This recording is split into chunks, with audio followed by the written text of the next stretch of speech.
Méditation du 23 novembre.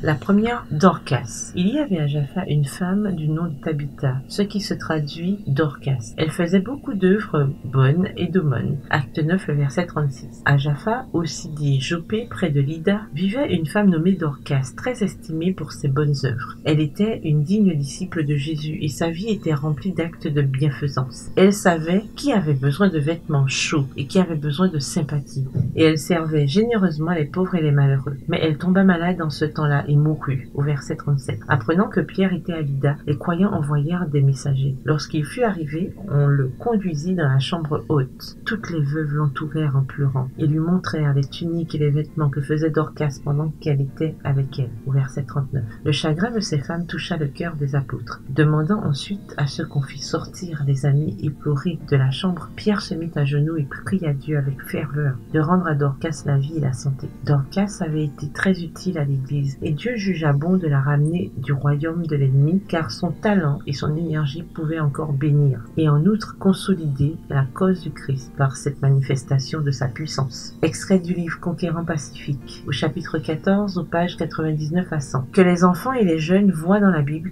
quel point d'honneur Dieu donne au travail manuel. Qu'ils lisent l'histoire de Jésus, le charpentier, et de Saul, le faiseur de temple. Ces artisans assumaient le plus haut ministère au service de Dieu et des hommes. Qu'ils lisent l'histoire du jeune garçon dont le Seigneur a utilisé les 5 pains, miracle merveilleux, pour nourrir la foule. De Dorcas, la couturière, rappelée à la vie pour continuer à vêtir les pauvres, et de la femme sage des proverbes. Elle se procure de la laine et du lin et travaille d'une main joyeuse. Elle ouvre ses mains pour le malheureux. Elle tend la main aux pauvres. Proverbe 31, les versets 13 à 20. Dieu dit d'une telle femme qu'elle sera louée. Donnez-lui du fruit de son travail et qu'aux portes de ses œuvres la loue. Versets 30 à 31. Extrait du livre Éducation, chapitre 24, aux pages 189 à 190. Bonne soirée, que l'Éternel vous bénisse.